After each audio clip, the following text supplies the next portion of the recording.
A and C invest. A ಅನ್ನೋರು A is to C ಎಷ್ಟು ರೂಪಾಯಿ ಇದೆ? 2:1. Where has the ratio between amount invested by A and B is 3:2. ಎಷ್ಟೊತ್ತು ನಮ್ಗೆ investment ಅಂದ್ರೆ ಒಬ್ಬೊಬ್ರು ಸಬ್ಸೆಪರೇಟ್ ಆಗಿ ಆಗ್ತಾ ಇದೆ. ಇಲ್ಲಿ ಏನಾಗಿದೆ, ಎ ಅನ್ನೋರು ಸಿ ಜೊತೆ ಒಂದು ಅಮೌಂಟ್ ಹೂಡಿಕೆ ಮಾಡಿದ್ರೆ, ಬಿ ಜೊತೆನೂ ಒಂದು ಅಮೌಂಟ್ ಹೂಡಿಕೆ ಮಾಡಿದ್ರೆ. ಹಾಗಾದ್ರೆ ಎ ಅನ್ನೋರ್ದು ಸಪರೇಟ್ ಆಗಿ ಎಷ್ಟು ಇನ್ವೆಸ್ಟ್ಮೆಂಟ್ ಅಂತ ನಾವು ಕಂಡುಹಿಡ್ಕೋಬೇಕು. ಈಗ ಸಿ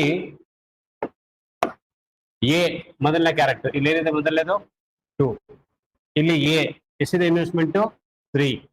ಈ ಮೊದಲನೇದ ಕೆಳಗಡೆಗೆ ಮಲ್ಟಿಪಲ್ ಮಾಡಿ, ಇದನ್ನ ಮೇಲ್ಗಡೆ ಜೊತೆ ಮಲ್ಟಿಪಲ್ ಮಾಡಿ. First 3 2s are 6, 3 1s are 3, 3 2s are 6, 2 2s are 4. ಅಲ್ಲಿಗೆ ಎ ಬಿ ಸಿ. ಎ ಅನ್ನೋ ಇನ್ವೆಸ್ಟ್ಮೆಂಟ್ ಎಷ್ಟು? 6. ಬಿ ಅನ್ನೋ ಇನ್ವೆಸ್ಟ್ಮೆಂಟ್ ಎಷ್ಟು? 4. ಸಿ ಅನ್ನೋ ಇನ್ವೆಸ್ಟ್ಮೆಂಟ್ ಎಷ್ಟು? 3.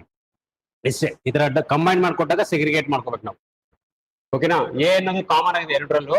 ಕಾಮನ್ 2 1 3. ಮೇಲ್ಗಡೆ ವ್ಯಾಲ್ಯೂನ ಕೆಳಗಡೆ ವ್ಯಾಲ್ಯೂ ಜೊತೆ, ಕೆಳಗಡೆ ವ್ಯಾಲ್ಯೂ ಮೇಲ್ಗಡೆ ಜೊತೆ ಮಲ್ಟಿಪಲ್ ಮಾಡಿ ಕಾಮನ್ ಮಾಡ್ಕೋತೀವಿ. ಓಕೆನಾ? ಎಲಿಮಿನೇಟರಿ ಮೆಥಡ್ ಮಾಡ್ತೀವಲ್ಲ ಆಲ್ಜಿಬ್ರಾದಲ್ಲಿ, ಆ ತರ ಇದು. ನೆಕ್ಸ್ಟ್ ಈಗ ಏನ್ ಕೊಡಿದಾರೆ ಅಲ್ಲಿ? ಬಿ ಅನ್ನೋರ್ದು ಪ್ರಾಫಿಟ್ ಎಷ್ಟು ಅಂತ ಕೇಳ್ತಿದ್ದಾರೆ. Okay, B invested 4 rupees out of 13 ಅಲ್ವಾ? 13 ಬರುತ್ತಲ್ವಾ? ಎಷ್ಟಿದೆ ಪ್ರಾಫಿಟ್? 57,300. ಹೇಳಿ ಎಷ್ಟು ಬರುತ್ತೆ?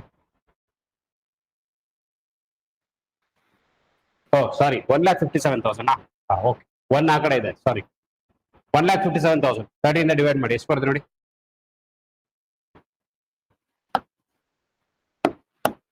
13 ಇಂದ 13 1s are 13, 2 ಉಳಿಯುತ್ತೆ 27, 37 13 2s are 26, 1 ಉಳಿಯುತ್ತೆ 13, 13 1s are 121 4 into 12100 ಎಷ್ಟು ಬರುತ್ತೆ? 48400, 48,400 ಆಗುತ್ತೆ. ಇದೆಯಾ ಆಪ್ಷನ್?